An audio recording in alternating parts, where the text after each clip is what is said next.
Americans love stories about gangsters, often with nicknames like The Nose or Joey Bag of Donuts. But there are just as many larger-than-life stories about the Japanese Mafia, also known as the Yakuza, which are less famous here in the States and haven't been mythologized by American films.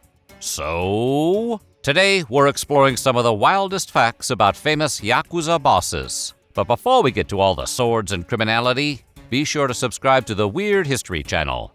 After that, head on down to the comments and let us know what other crime outfits you want to hear about. All right, Yakuza fans, time to put down the controller and hear about the real thing. Kenichi Shinoda is less a historical figure than an actual current criminal in the world right now. He's the current chairman of Yamaguchi-gumi, Japan's largest Yakuza organization. You might be familiar with American Mafia-style families where sometimes the kingpin will just leave their goofball son in charge. But in the Yakuza, you usually have to work your way up. And that's exactly what Shinoda did. In the early 1960s, he joined the Hirota-gumi, a relatively small affiliate organization of the Yamaguchi-gumi in Nagoya, Japan's fourth largest city. Over time, Shinoda amassed power in the organization and eventually reformed his local chapter as his own gang, the Kodokai. In the 1970s, Shinoda was arrested and charged with killing a rival boss with a damn samurai sword. He'd ultimately serve 13 years behind bars for the offense. But of course, that's not the end of Shinoda's story. Upon release, he once again took over the Kodokai and increased their territory, including a daring and bloody push into Japan's Kanto region, which had been largely closed off to the Yamaguchis. In 1997, one of his bodyguards was caught by authorities carrying an illegal pistol. By 2005, he was positioned to take over the entire Yamaguchi organization from previous Don Yoshinori Watanabe, but he still ended up serving a 6-year prison sentence for conspiring with his bodyguard to conceal the weapon. Heading off to the slammer just a few months after taking over the most powerful Yakuza family in Japan.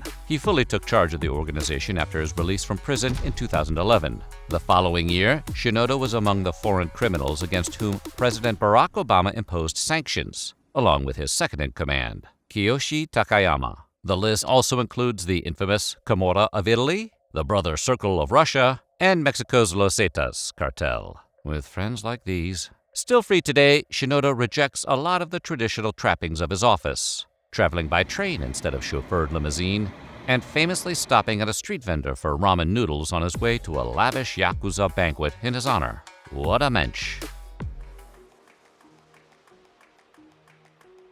Yoshinori Watanabe, Shinoda's immediate predecessor as head of Yamaguchi-gumi, was also a successful leader, running the clan during a tumultuous period from 1989 through the mid-2000s. In 1992, Japan's government passed a sweeping anti-gang law and began cracking down on Yakuza activities in earnest, forcing Watanabe to take a more low-key and less openly violent approach. In the aftermath of a devastating 1995 earthquake, Watanabe arranged for the gang to give away over 1 billion yen in needed goods and free lunches to survivors as a PR tactic. So, all is forgiven?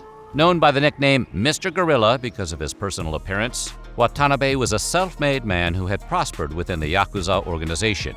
He famously spent a few years in his youth working as a noodle maker before tiring of food service and embarking on the criminal life. Talk about supersizing. Another former Yamaguchi-gumi kingpin was Kazuo Taoka, sometimes known as the Godfather of Godfathers, or the Japanese Godfather. An orphan, he was raised to be a street fighter by infamous Japanese crime figure Noboru Yamaguchi, who was only the second man to ever lead the infamous Yakuza clan. As a fighter, Taoka was known as the Bear, due to a signature attack which involved clawing out his opponent's eyes. Somehow, in classic Japanese boxing, this was a legal maneuver. From 1937 through 1943, Taoka was imprisoned for murder. But upon release, he worked his way up through the Yamaguchi gang. By age 33, just 3 years out of jail, Taoka was already serving as the organization's chair and top official. A visionary criminal, Taoka realized that the current Yamaguchi business, including stealing freight from the docks and selling black market goods, was too small, and the gang needed to take control of all the shipping businesses going on around the city of Kobe's busy post-World War II port. Thus, he grew the Yamaguchis from a relatively small criminal gang into a full-fledged international crime syndicate, which reportedly had over 10,000 members at its peak. But building up his group to such a level of power and prominence also made him a considerably large target. In 1978, a member of the rival gang Matsuda Gumi took a successful shot at Taoka, hitting him in the back of the neck. After racing to the hospital in his trademark bulletproof Cadillac, accompanied by a police escort no less, Taoka survived the assassination attempt. The attacker, Kiyoshi Naruma, was not so fortunate. He was found murdered just a few weeks later on a Kobe mountainside. Taoka lived for 3 more years until succumbing to a heart attack in 1981. His widow, Fumiko, briefly inherited control of the clan before appointing a successor, Masahisa Takenaka, in 1984. The cops helping to save the life of a notorious gang boss and criminal is an ongoing theme in Yakuza life, where gang activity is largely understood, tolerated, and sometimes even dabbled in by the ruling elite. One infamous Yakuza figure who demonstrates the open door between criminal life and the rule of law was Yoshio Kodama, known as a kuromaku, or behind-the-scenes fixer and liaison. As a young man in 1920s Japan, Kodama became a political radical and joined a number of ultra-right-wing nationalist groups. His work brought together paramilitary right-wing militias and Yakuza gangs, raising funds by exporting and selling opium, then spreading propaganda and breaking down resistance to Japanese rule in Korea and Manchuria. During World War II, he worked in a number of roles on behalf of Imperial Japan, including running a spy network, drug smuggling, and plundering artwork. For his efforts, Kodama was promoted to the rank of Rear Admiral in the Imperial Japanese Navy. After Japan lost the war, Kodama reportedly considered ritually offing himself, as so many of his fellow commanders did, but decided against it. Seemed kind of messy. Instead, he made a deal with the Yakuza to help him stash away much of his ill-earned wealth. In 1946, he was arrested by the United States as a war criminal. But just 2 years later, the United States government realized this crafty veteran of international espionage, who shared their distrust of the Chinese and hatred for communism, could prove useful. For the next several years, Kodama ran a variety of operations either on behalf of the CIA or with their direct knowledge. In 1960, he used a combination of right-wing thugs and Yakuza gangsters to secure the streets and clamp down on liberal protests ahead of a planned visit to Japan by U.S. President Dwight D. Eisenhower. But when a female university student was killed, Eisenhower canceled the visit. Kodama's career as a player and a right-wing fixer came to an end in the early 1970s, after it became clear he'd taken bribes from aerospace manufacturer Lockheed to promote their interests in Japan.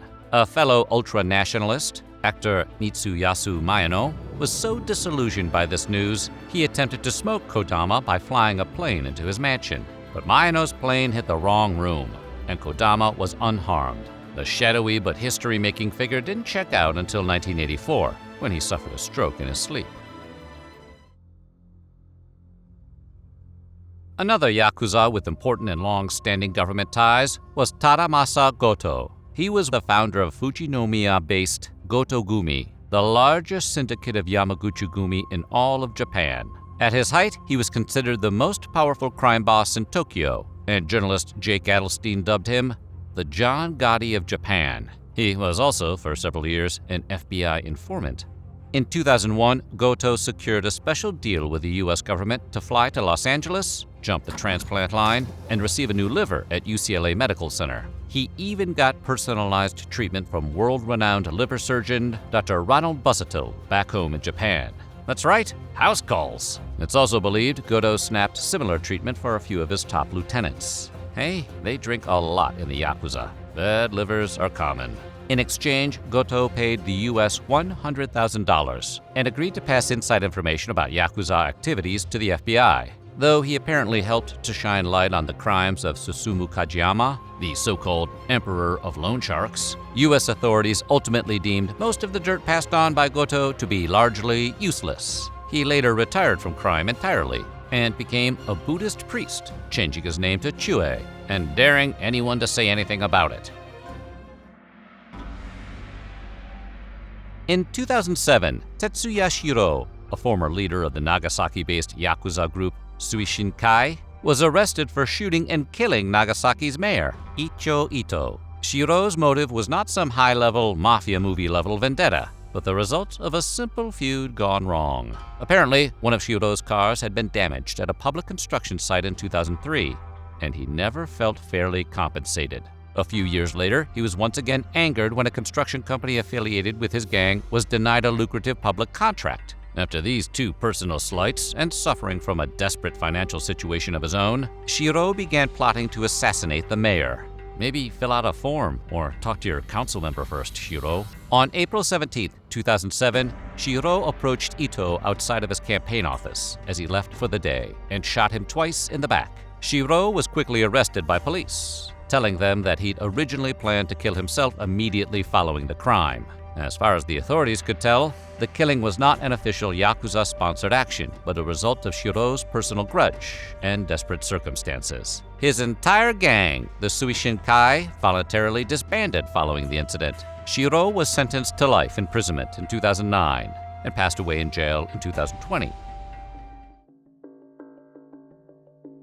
One still living legend of the Yakuza life is former Kudokai leader Satoru Nomura, who's currently serving a life sentence in prison after narrowly escaping capital punishment for his crimes. A former gambler who never graduated high school, Nomura was in his 20s when he joined the Yakuza, earning his reputation on real estate scams and running underground gambling dens. An infamous underworld figure, Nomura reportedly had at one time over 1,200 members serving directly underneath him. Among his more famed exploits were ordering a hit on a retired police officer and stabbing the nurse at a cosmetic surgery clinic after he was displeased with the results of his procedure. Nomura's most notorious moment came not during his criminal career, but during his trial. In 2014, he was arrested for his involvement in the murder of Kunihiro Kajiwara, the former leader of a major union for fishermen. While already under indictment, Nomura was charged with even more crimes and attempted murders, including his attack on a cosmetic surgery nurse. In 2021, Nomura became the first ever Yakuza boss to receive a death sentence, though this was downgraded to life imprisonment in March of 2024.